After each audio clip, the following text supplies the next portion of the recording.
10th class. ये है हमारी आज की वर्कशीट नंबर 14।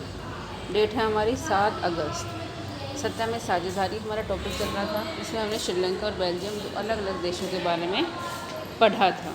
अब देख लेते हैं आगे क्या आया है। बेल्जियम और श्रीलंका के उदाहरणों के द्वारा हमने सत्ता में साझेदारी के दो भिन्न भिन्न रूपों को पढ़ा। बेल्जियम ने संविधान संशोधन के माध्यम से विभिन्न समुदायों को सत्ता में साझेदार बनाया ताकि वहां होने वाले आपसी टकराहट को रोका जा सके। श्रीलंका में 1956 के कानून द्वारा बहुसंख्यकवाद को बढ़ावा दिया गया, जिस कारण वहां तमिल बेगानापन महसूस करने लगे और वहां गृहयुद्ध छिड़ गई। ये हमने पुरानी वर्कशीट में 12 नंबर 13 में पढ़ा। इसलिए सत्ता में साझेदारी ज़रूरी है। सत्ता की साझेदारी के पक्ष में निम्न तर्क दिए जा सकते हैं। सत्ता की साझेदारी की ज़रूरत क्यों है, ये हम इन तर्कों के माध्यम से समझेंगे। आवश्यकता क्यों है, क्यों होनी चाहिए। सबसे पहले आवश्यकता तो ये है कि जो दूसरे धर्म के लोग हैं या दूसरी भाषाओं के लोग, उनको बेगानापन ना लगे और देश में गृहयुद्ध की ना शुरू हो। पहला है युक्तिपर्क तर्क, दूसरा है नैतिक। युक्तिपर्क मतलब लॉजिकल, जिसकी ज़रूरत है, जिसके लिए तर्क दिया जा सकता है, जो बुद्धिमत्तापूर्ण तर्क है। दूसरा है नैतिक, जो समाज की में नैतिकता को बढ़ावा देते हैं, जैसे ये नहीं होना चाहिए, ऐसा हो जाएगा तो ऐसा हो जाएगा, ये वाले। युक्तिपर्क तर्क कौन से हैं? विभिन्न सामाजिक समूहों के मध्य आपसी टकराव को कम करती है। जैसे कि श्रीलंका में हमने देखा कि सत्ता की साझेदारी नहीं हुई तो आपसी मनमुटाव शुरू हो गया, गृहयुद्ध शुरू हो गया। तो अगर सत्ता की साझेदारी होगी, अगर सभी को समान प्रतिनिधित्व या सत्ता की साझेदारी मिलेगी तो गृहयुद्ध नहीं होंगे, आपसी टकराव नहीं होगा। राजनीतिक व्यवस्था को स्थायित्व प्रदान करती है। जो राजनीतिक सिस्टम है, जो राजनीतिक व्यवस्था है, वो स्थायित्व रहेगा उसमें। ऐसा नहीं होगा कि भंग करने की नौबत आ जाए, क्योंकि जब देश में शांति होगी तो सरकार को भंग नहीं करना पड़ेगा। ठीक है। उसके बाद ये तो है हमारे युक्तिपर्क तर्क, जो बुद्धिमत्तापूर्ण तर्क है। और दूसरा नैतिक तर्क, सत्ता में साझेदारी लोकतंत्र की आत्मा है। अगर सत्ता में साझेदारी होगी तो देश में शांति होगी। और ये सत्ता की जैसे साझेदारी है, ये किसी भी लोकतंत्र की आत्मा है। लोकतांत्रिक देश में सत्ता की साझेदारी मायने रखती है, सरकार को वैधता प्रदान करती है। जो भी सरकार बनेगी वो लीगल होगी, वैध होगी। ऐसा नहीं होगा कि वो कभी भी भंग की जा सके। तो ये थी सत्ता में साझेदारी की ज़रूरत। तो ये 5 नंबर में आपसे पूछा जा सकता है, इसको अच्छे से आप समझ लें। इसके बाद सत्ता की साझेदारी का स्वरूप क्या है। पहला है हमारा ऊर्ध्वाधर वितरण, बहुत ही महत्वपूर्ण टॉपिक है, ध्यान से कर लेना। 5 नंबर में भी आ सकता है पूरा और 3 नंबर में भी आ सकते हैं। ऊर्ध्वाधर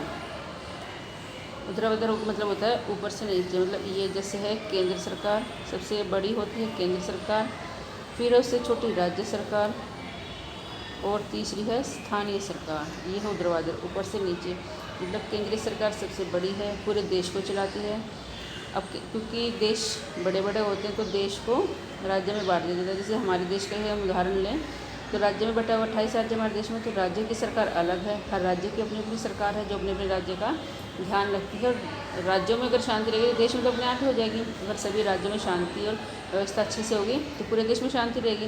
तीसरी स्थानीय निकाय, मतलब जो गांव वगैरह में, छोटे शहरों में जो सरकार होती है, जैसे पंचायत होती है, नगर परिषद, नगर निगम वगैरह होती है वो। तो ये हमारा ऊर्ध्वाधर वितरण है। ठीक है।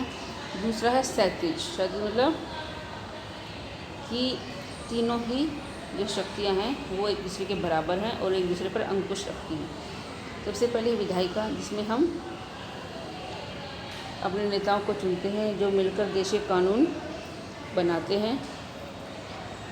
कार्यपालिका, जो चुनी हुई सरकार होती है वो देश की भलाई के लिए जो काम करते हैं वो कार्यपालिका कहलाती है। और न्यायपालिका होती है जो कानून व्यवस्था संभालती है। ठीक है। तो ये है हमारा क्षैतिज वितरण। ये तीनों एक साथ काम करते हैं, तीनों ही एक दूसरे पर नियंत्रण रखते हैं। कोई किसी से सर्वश्रेष्ठ नहीं है, बड़ा नहीं है। ये अगर गलत काम करेंगे, कानून के खिलाफ काम करेंगी तो ये इनको रोक सकती हैं। अगर ये दोनों सही काम कर रही हैं और कोई गलत काम करती है तो ये इनको रोक सकती है। इस तरह से तीनों ही एक दूसरे पर नियंत्रण स्थापित करके रखती हैं। सबसे महत्वपूर्ण है, 3 नंबर में हमेशा पूछा जाता है पेपर में, और 5 नंबर में पूछा जा सकता है कभी भी। विभिन्न सामाजिक समूह, मसलन भाषा और धार्मिक समूह के बीच सत्ता का वितरण, जिसे बेल्जियम में सामंजस्य। इस तरह से बेल्जियम में अलग अलग भाषा के लोगों को सत्ता में साझेदार बना दिया गया वैसी सरकार, वैसा स्वरूप, मतलब अलग अलग समूहों, अलग अलग जाति धर्मों में, अलग अलग समूहों में, अलग अलग धर्म के लोगों के बीच में सत्ता को बांट देना। और चौथा है विभिन्न सामाजिक समूहों, दबाव समूह और राजनीतिक दलों के मध्य सत्ता का वितरण। अलग अलग सामाजिक समूहों और जो दबाव समूह होते हैं जो प्रेशर बनाकर काम करते हैं सरकार पर, पैसे का, पावर का प्रेशर बनाकर काम करवाते हैं। और राजनीतिक दल जो अलग अलग पार्टी के नेता होते हैं उनके बीच में सत्ता का बंटवारा। ये 4 रूप हैं। तो फिर से मैं बता देती हूँ, ये 4 रूप हैं। सबसे महत्वपूर्ण है इसमें ये और ये भी महत्वपूर्ण है, लेकिन ये ज़्यादा महत्वपूर्ण। ऊर्ध्वाधर वितरण और क्षैतिज वितरण। ऊर्ध्वाधर वितरण है, इसमें केंद्र सरकार है, राज्य सरकार है, स्थानीय सरकार है, 3 तरह की सरकारें हैं। और क्षैतिज वितरण वह है कि तीनों ही सरकार के रूप हैं और तीनों ही मिलकर काम करते हैं। एक देश को चलाने के लिए तीनों की महत्वपूर्ण भूमिका है और ये तीनों मिलकर काम करते हैं। ठीक है, बाकी का मैंने आपको बता दी, समझ आ ही गया होगा। एक क्वेश्चन देख लेते हैं। निम्न में कौन सा सत्ता की साझेदारी का युक्तिपर कहा जा सकता है? वैधता प्रदान करता है, लोकतंत्र की आत्मा है, राजनीतिक व्यवस्था को स्थायित्व प्रदान करता है, इनमें से कोई नहीं। तो ये वाला है, स्थायित्व प्रदान करता है। दूसरा है सत्ता का क्षैतिज वितरण कौन सा है? तो ये है हमारा सत्ता का क्षैतिज वितरण। ठीक है, केंद्र सरकार,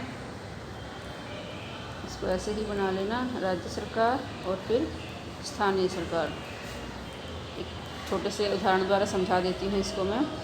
केंद्र सरकार, राज्य सरकार और स्थानीय सरकार। जैसे हम स्कूल में पढ़ते हैं, तो स्कूल में कौन सब स्कूल को चलाता है? प्रिंसिपल। तो प्रिंसिपल अब हर क्लास में तो हर क्लास में जाके पढ़ा नहीं सकते, उसके लिए उन्होंने क्या बनाए हैं? टीचर्स। जो टीचर्स हैं उसमें भी क्लास टीचर बनाए हैं। जो क्लास टीचर कौन है? जो पूरी क्लास का सभी हिसाब किताब रखते हैं, डिटेल्स रखते हैं, सब्जेक्ट टीचर क्या पढ़ा रहा है वो डिटेल रखते हैं। और तीसरा हमारा स्थानीय सरकार, मतलब मॉनिटर। अब क्लास टीचर क्या करेंगे, क्योंकि उनके पास ही बहुत सारा काम है, तो कुछ काम वो मॉनिटर को बांट देते हैं। फिर मॉनिटर क्लास में डिसिप्लिन वगैरह देखता है। तो ये हमारा क्षैतिज वितरण है। इस उदाहरण से मैं उम्मीद करती हूँ आपको याद रह जाएगा। पहले केंद्र सरकार जो पूरे देश को चलाती है, राज्य सरकार जो अपने अपने राज्यों का जिम्मा संभालती है, तीसरी स्थानीय सरकार जो राज्य सरकार अपनी शक्तियाँ छोटे छोटे ज़िलों में, छोटे छोटे गाँव में बांट देती हैं। जो इस पंचायत या नगर निगम वगैरह चलाते हैं वो। एक है हमारा क्षैतिज वितरण। क्षैतिज वितरण जो है विधायिका, कार्यपालिका और न्यायपालिका तीनों ही एक दूसरे के पूरक हैं, एक साथ मिलकर काम करते हैं, कोई किसी पर दबाव नहीं बना सकता, तीनों ही एक दूसरे पर अंकुश बनाकर रखते हैं। एक छोटा सा क्वेश्चन ये गलत हो गया। क्षैतिज वितरण हमारा विधायिका, कार्यपालिका और न्यायपालिका के बीच सत्ता की साझेदारी है। आंसर गलत हो गया, वो ऊर्ध्वाधर वितरण है। ये वाला ऊर्ध्वाधर है और ये वाला हमारा क्षैतिज वितरण है। ठीक है, तो आज की वर्कशीट में इतना ही।